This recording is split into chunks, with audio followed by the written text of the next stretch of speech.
आत्मीय भाइयों एवं बहनों, प्रणाम। पुस्तक प्रबुद्ध वर्ग धर्मतंत्र को संभाले। लेखक पंडित श्री राम शर्मा आचार्य, पृष्ठ 5। परिवर्तन संभव है। आइए आपको पढ़ के सुनाते हैं। प्रश्न यह है कि क्या वह ढर्रा बदला जा सकता है? क्या पतोन्मुख प्रवृत्तियों को रचनात्मक दिशा में मोड़ा जा सकता है? क्या संभावित अशुभ भविष्य को स्वर्ग विहान में परिणित किया जा सकता है? क्या नरक की परिणित स्वर्ग में हो सकती है? उत्तर विश्वास पूर्वक हां में दिया जा सकता है। शर्त केवल इतनी भर है कि समाज का प्रबुद्ध वर्ग समय और परिस्थितियों को बदलने की अपनी जिम्मेदारी समझे और उसके लिए कटिबद्ध हो। नर पशु धरती का भार, किसी समाज का प्राण उसका प्रबुद्ध वर्ग होता है, जिसकी विचारणा और भावना आदर्शवाद से प्रभावित है। ऐसे लोग निसंदेह संख्या में बहुत थोड़े होते हैं, पर जो होते हैं वे इतने सशक्त रहते हैं कि यदि वे कुछ करने के लिए सचमुच उठ खड़े हों तो चमत्कार उपस्थित कर दें।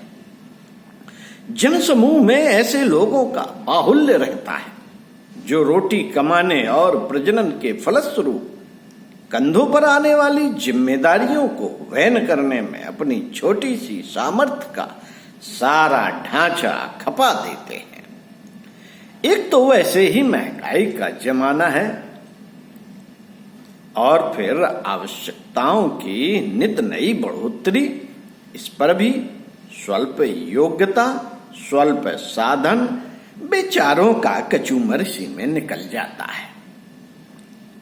बच्चों की संख्या बढ़ती चलती है और वजन रुई से लदे गद्दों के वर्षा में भीगने की तरह बढ़ता चलता है। एक तो इतना भार काफी होता है, दूसरे योग्यता कम रहने से उसे उठाने के साधन नहीं जुटा पाते, तीसरे मन में कोई आदर्शवादी लक्ष्य न होने से उनके लिए देश समाज की बात सोच सकना कठिन होता है।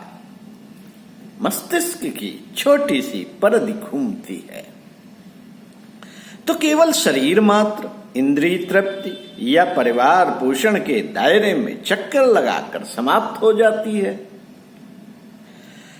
बाहुल्य ऐसे ही लोगों का रहता है जिन्हें जीवित मानव प्राणी मात्र कहा जा सकता है। अन्य प्राणियों के शरीर और मन उसी परिधि में है। इन्हीं प्रयोजनों को पूरा करने में वे भी अपनी जिंदगी के दिन पूरे करते हैं। उनकी इच्छा आकांक्षाएं भी इतने ही दायरे में सीमित रहती हैं। यह वर्ग जनसंख्या की गणना तो बढ़ाता है, पर उसका देश व समाज की दृष्टि में कोई उत्साहवर्धक योग नहीं मिलता।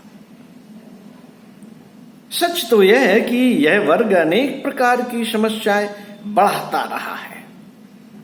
गरीबी, बेकारी, कुरीतियां, दुष्प्रवृत्तियां इसी वर्ग में पैदा होती और पनपती हैं। उसको तो यथास्थान बनाए रहने में भी समाज एवं शासन को बड़ा श्रम करना पड़ता है। ऐसे लोगों से आशा नहीं की जा सकती कि वे समय की दिशा बदलने में कोई योगदान दे सकेंगे। साथियों, नर पिशाचों से क्या आशा है? जनता का दूसरा वर्ग वह है जो बुद्धि एवं शक्ति की दृष्टि से समर्थ है, पर उसकी आकांक्षाएं अवांछनीय दिशा में चल पड़ी। अधिक भोगने, अधिक जोड़ने, अधिक दर्प दिखाने, अधिक अहंकार दिखाने की असुरता से उन्हें सुख मिलता है। इसलिए अपनी क्षमता का लाभ तो अपने लिए सुरक्षित रखते ही हैं, दूसरों के अधिकारों पर भी आक्रमण करते हैं और छल, प्रपंच, शोषण, अपहरण की नीति अपनाकर किसी को भी सताकर अपना स्वार्थ सिद्ध करते हैं। इसी वर्ग के कुछ लोग हिम्मत की कमी की वजह से खूंखार तो नहीं हो पाते, पर कृपण और निष्ठुर परले सिरे के होते हैं। जो कमाया जाए अपने या अपने बेटे पोतों के लिए जमा रहे, जो शौक मौज हो सकते हैं उसे स्वयं उठाएं या अपने बेटे पोतों के लिए उपस्थित करें। समाज नामक कोई तत्व उनके सामने नहीं होता। दुनिया कल मरती है तो आज मर जाए, उन्हें तब तक किसी की कोई चिंता नहीं होती जब तक कि कोई सीधा प्रभाव उन पर न पड़ता हो। पत्थर जैसे कठोर हृदय के कृपण और दुष्टता के आदि क्रूर कुकर्मी यद्यपि देखने में अलग अलग किस्म के हैं, पर उनका आंतरिक स्तर एक ही है। सीमित स्वार्थ ही उनके लिए सब कुछ है, खुदगर्जी ही उनकी उपास्य है। ईश्वर के सामने भी जाएंगे तो जहां से भी कुछ मतलब गांठने की ही तरकीब निकालेंगे। अपनी शक्ति और सामर्थ्य का कोई अंश किसी सत्कर्म के लिए लगा सकने की ना तो उन्हें इच्छा होती है और ना वैसा साहस ही कर पाते हैं।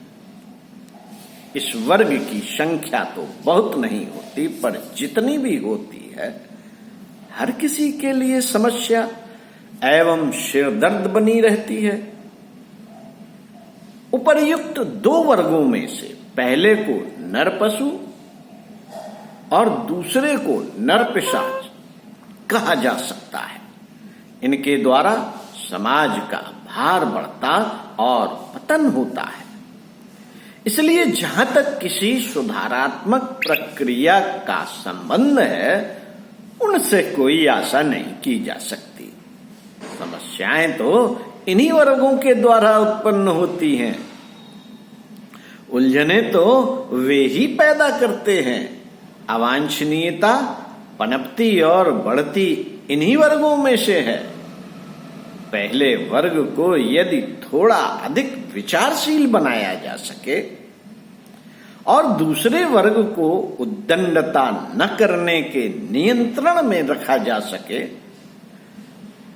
तो बहुत कुछ हुआ समझना चाहिए। पंडित श्री राम शर्मा आचार्य आगे वीडियो में बताएंगे संसार की आशा का केंद्र। ओम शांति।